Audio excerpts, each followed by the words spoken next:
Hey everybody.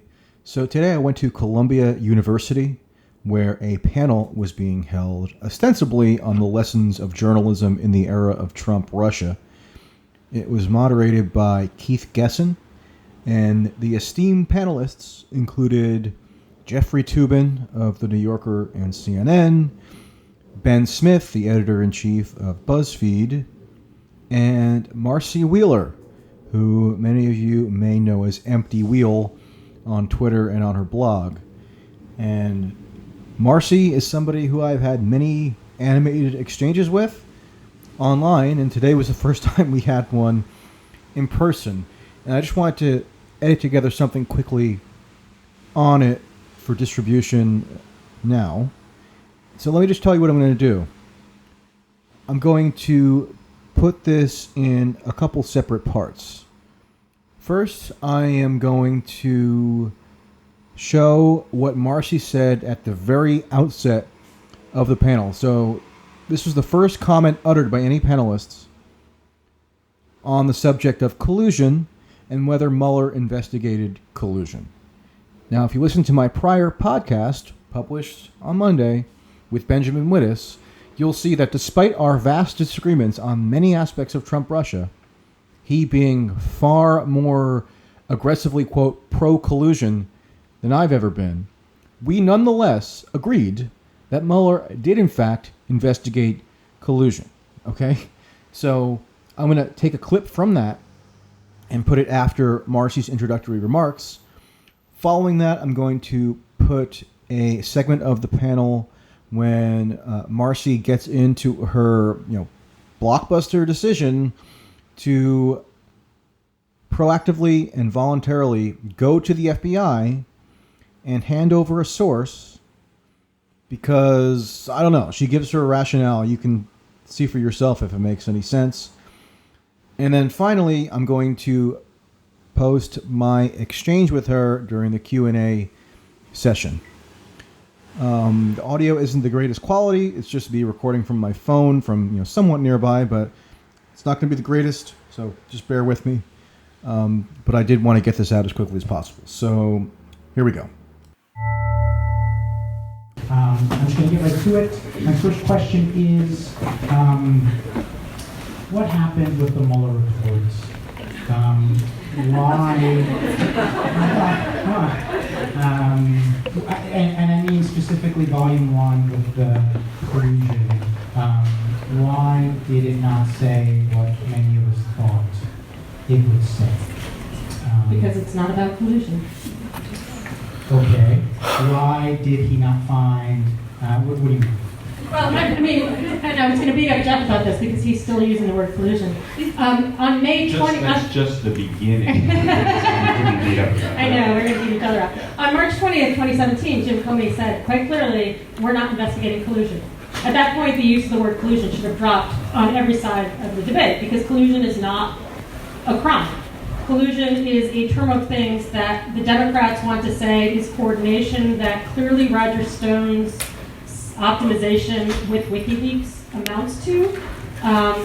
But conspiracy, which is what I have been saying since even before March 20th, 2017, is what can be charged. So what Mueller said is we are not charging a conspiracy between Trump's people and the Russian government. Note, Roger Stone's activities optimizing with WikiLeaks are therefore excluded. With regards to the election interference activity. There's a bunch of things that may have and have gotten referred, even with respect to Russians, that is not included in that. And so one of the things that you have to understand first off is what is the scope of the Mueller report. The other thing you need to understand about the Mueller report is that it does not include the counterintelligence investigation. And you can, so when everyone says, well, is Trump an asset of Vladimir Putin? I'm not arguing he is, but that is one question that has been floated out there in whatever. It does not, the report does not deal with the three most alarming incidents between Trump and Vladimir Putin. Those being the Helsinki conference, Trump's meeting with Vladimir Putin without any aides present at the G20, to talk about adoptions at a time when he was writing a statement that was misleading about the June 19th meeting about adoptions. And while it deals with the Lavrov meeting right after he fired Jim Comey, it does not deal with him sharing Israeli intelligence at that meeting. So those would be the three first things you look at if you want to talk about counterintelligence and Trump. Those aren't in there. There's also a bunch of stuff with Mike Flynn and Sergei Kislyak during the election that are not in there that we know were part of the counterintelligence investigation. So it doesn't deal with collusion, although Jeff will tell you that it does. It doesn't deal with the counterintelligence side. It does not find criminal violations of stuff that involves coordination with WikiLeaks, which we know that Stone was doing.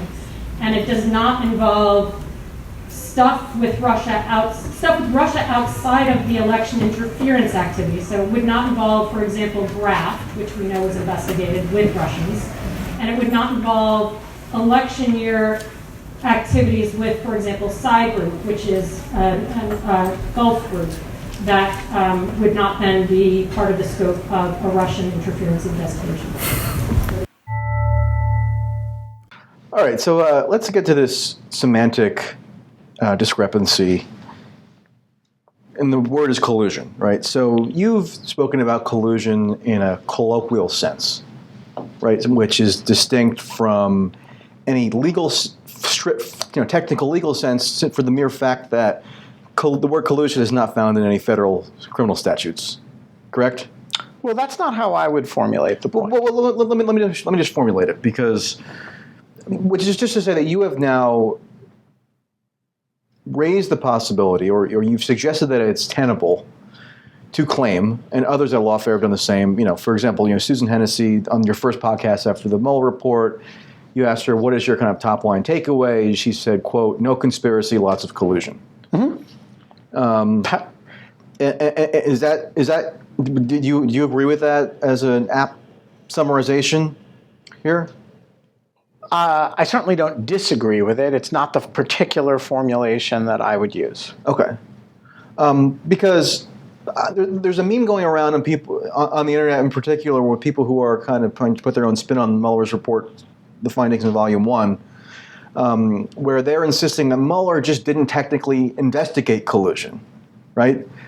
Even though, at least by my reading, it seems as though he did. So this probably gets to the heart of our semantic difference, because if you look at page 180 of Volume 1, Mueller specifies that the word collude appeared in the scope memo issued by Rod Rosenstein on August 2, 2017. Correct. And that memo defined the parameters of Mueller's investigative purview, correct? Meaning Rosenstein identified the word collude as something that Mueller was tasked with investigating, and then Mueller took that directive and applied some legal reasoning to it that you can read in the report on that same page, where he says that Mueller understood collusion to be, quote, largely synonymous with conspiracy, and conspiracy would be the relevant federal statutes under which he would investigate this notion of collusion, which I acknowledge, of course, is a more colloquial term than is conspiracy, just by nature of the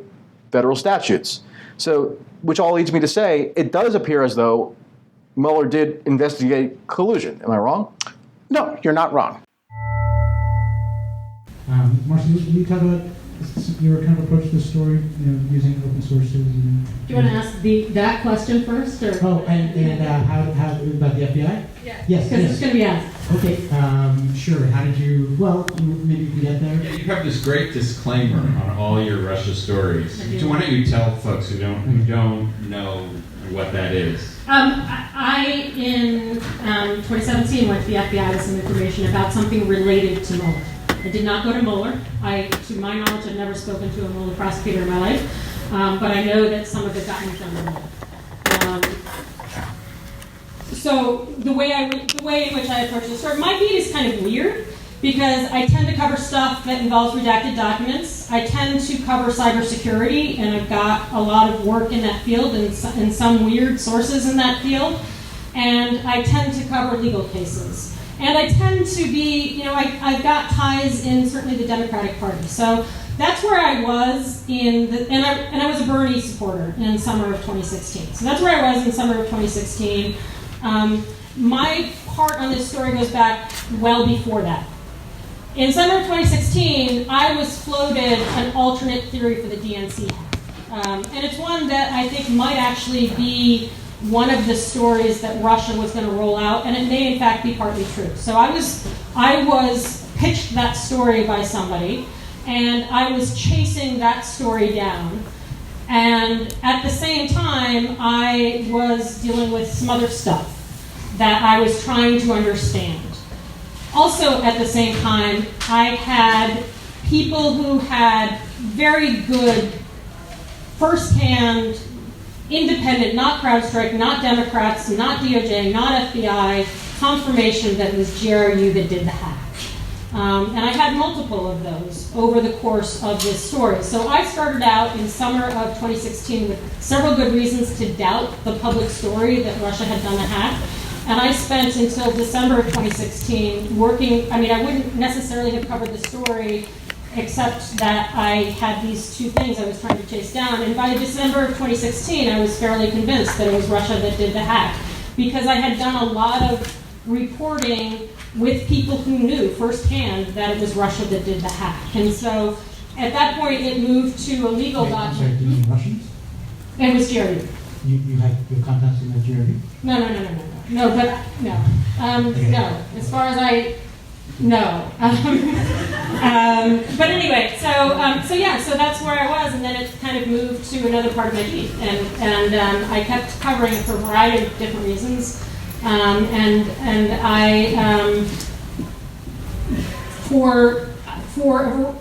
again, I went to the FBI about something that is not. That is part of the election year attack that I would guess that maybe two of the people in this room know is part of the election year attack. And really aggressive. Innocent people were getting hurt. And that is one of the reasons I was willing to go to the FBI. Another reason I was willing to go to the FBI is because I had solid belief that the FBI was going to come to me and start investigating my readers. So I wanted to protect the privacy of my readers. I also believed that what was going on was creating risks for other people.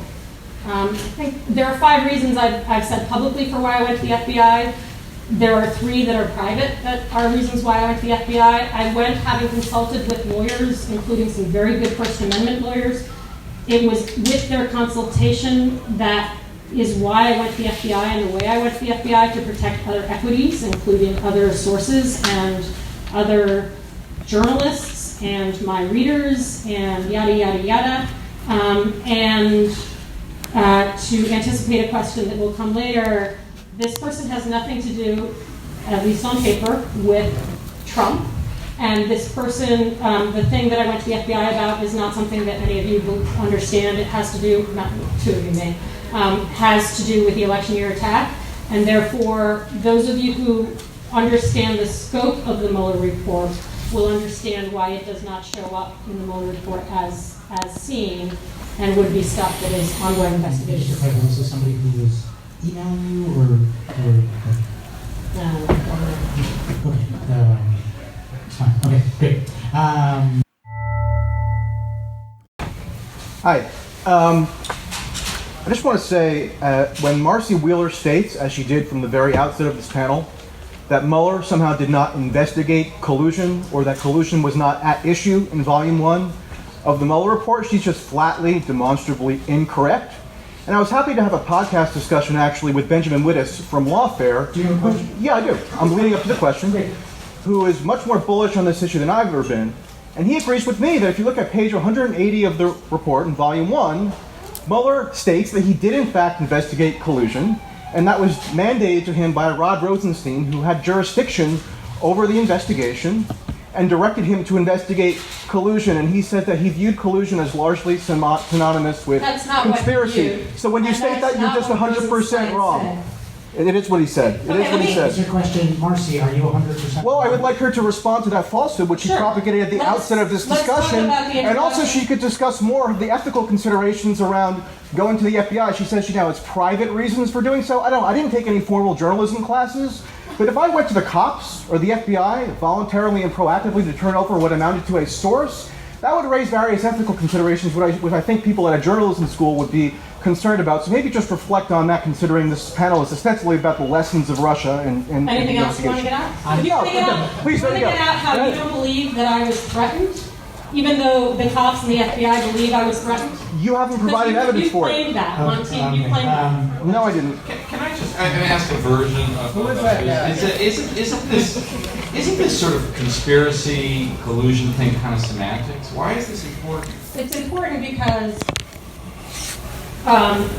Richard Burr has one definition of collusion, and Mark Warner has another definition of collusion. It's an empty vessel for whatever somebody wants to believe it is.